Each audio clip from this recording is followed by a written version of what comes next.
Reese dumped this pile of money all over his desk. I said, count it. It's all there. I will never be back. And I turned around and stormed out. Now, that might not be noble, but if you haven't tried it, you've got to one time.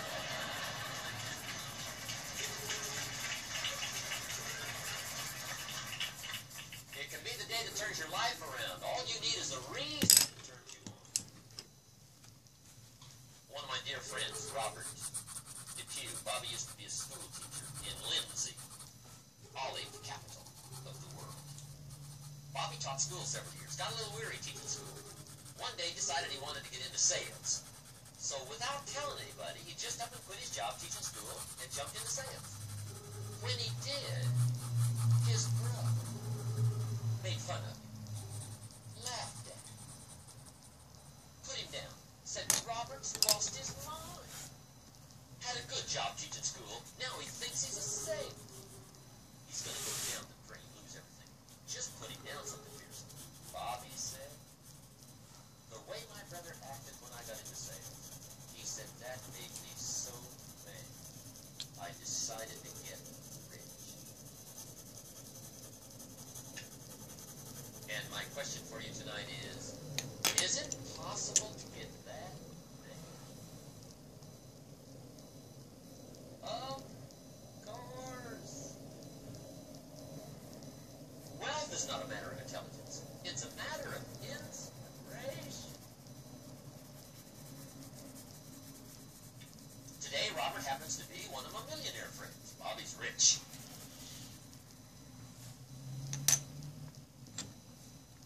Frank Sinatra said one time, the best revenge is massive success.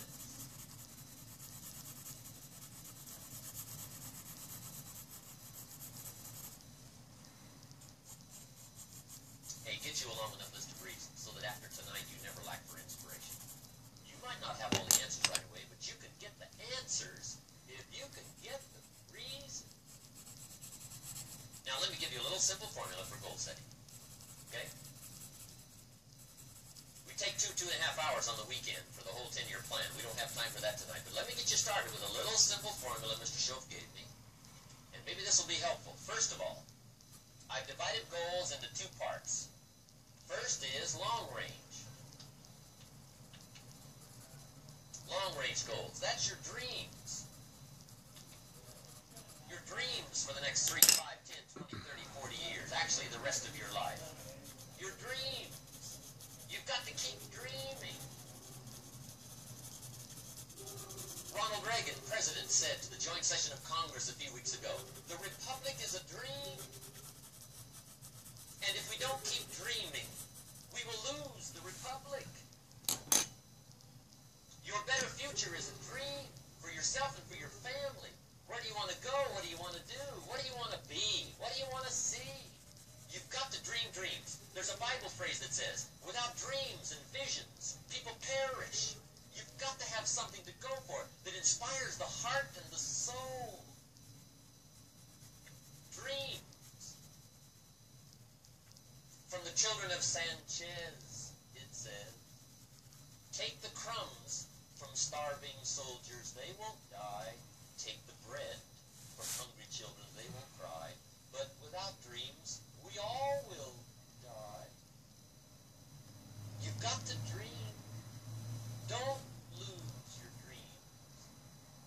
For yourself, for your future, for your family, the dreams of love and enterprise, travel, doing things, becoming something unique on your journey here. Don't lose your dreams. Do some dreaming. That's long-range goals. Got to have those. So that's number one. Here's the second part of goals, short range. Short-range goals. That's your goals for tomorrow, this week, this month, this year. The immediate future. We call these confidence builders. Because if you set up something short-range, go for it. Get it. Latch onto it. Work hard. Accomplish it. That starts building your strong feelings to go for your dreams. Now, I've divided goals into 3 categories. Here they are. Number 1 is economic. That's your goals for money, income, business, profits.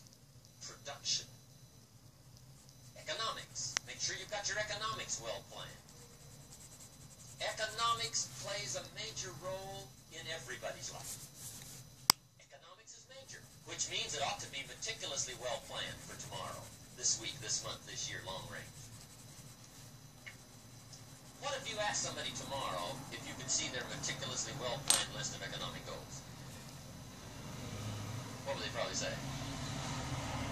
They'd say, you some kind of a nut? You must be weird. Hey, I found out what success is. Success is doing what the failures won't do. Make sure you've got your economics well planned. It'll put you in the top 5%. One of the key little subjects we talk about on the weekend is the 7 fundamentals for wealth and happiness.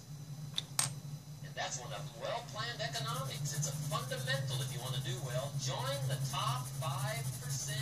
Anybody in this room can join the top 5%, if you will. Now here's the second category of goals, things. Make a list of the things you want. And on my list of things, now I put everything. Little things as well as major things. Doesn't matter how small it is, it goes on my list.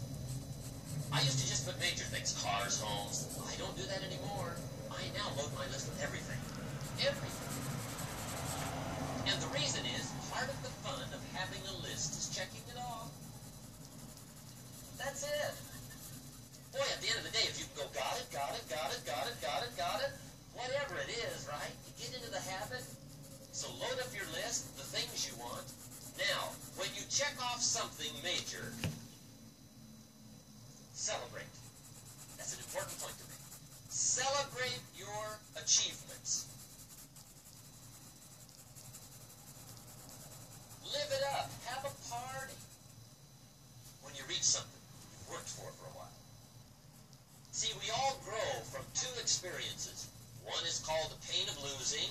The other one is called the joy of winning. We need both of them. Amplify them as much as you can. Which also means make losing painful.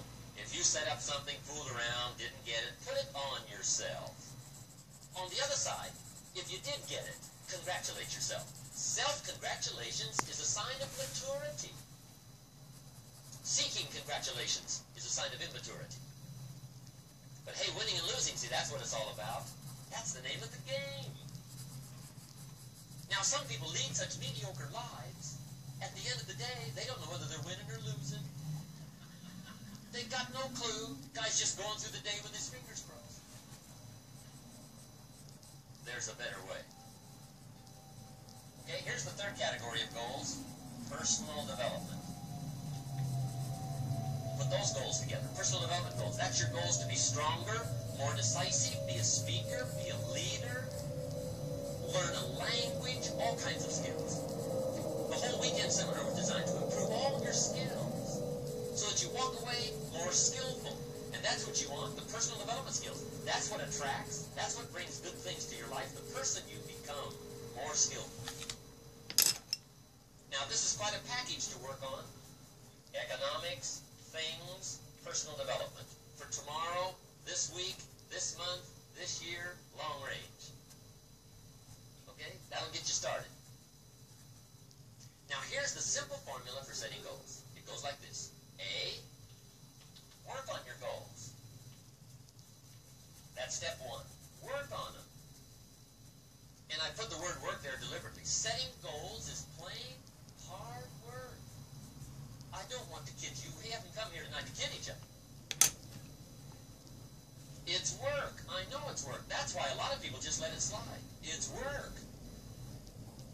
Many people work hard on their job, but they don't work hard on their future.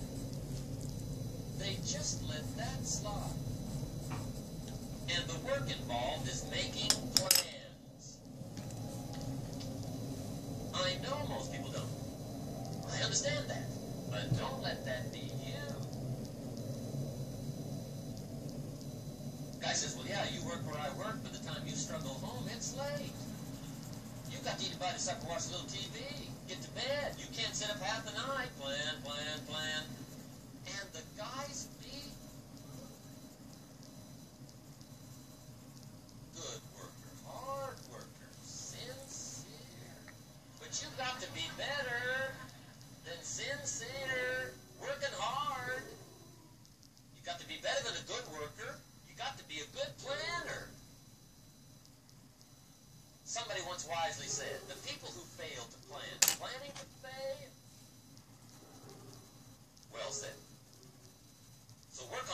goals. Here's step 2. Write your goals down. That's so important. I teach my staff around the world, put your goals in your journal. Because one of the major people you want to study is yourself. So here's the list of goals I put together 3 weeks ago. Here's the list of goals I put together 2 years ago. Here's some of the changes I made, rearrangement of my priorities.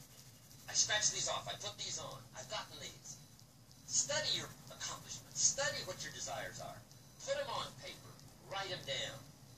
Here's another reason for writing your goals down. It shows you're serious about doing better. And to do better, you gotta get serious.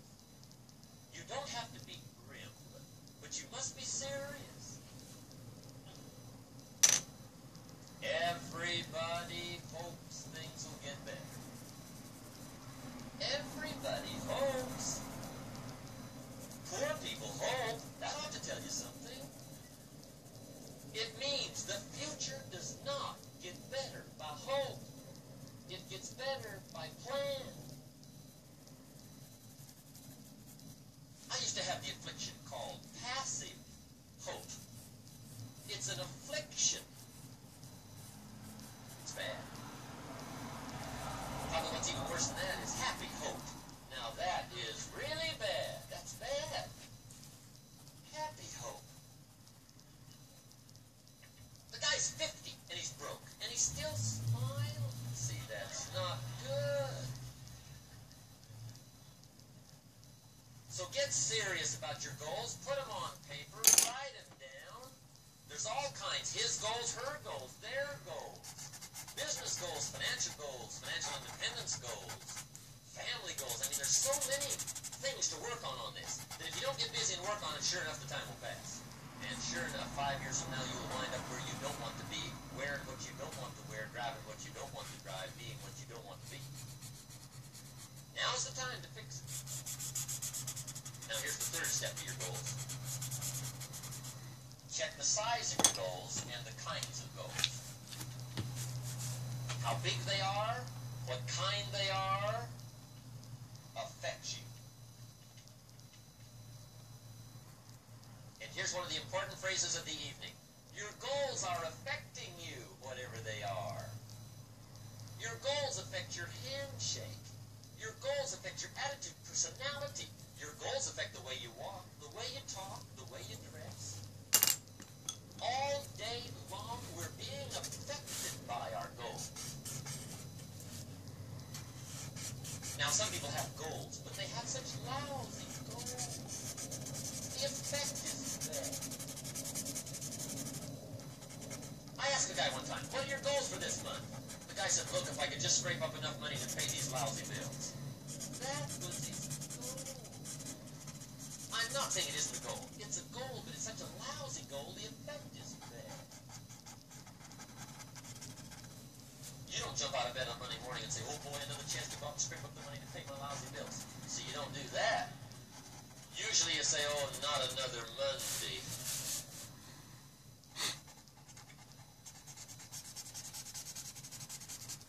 And some people have so given up on life, they have joined the thank God it's Friday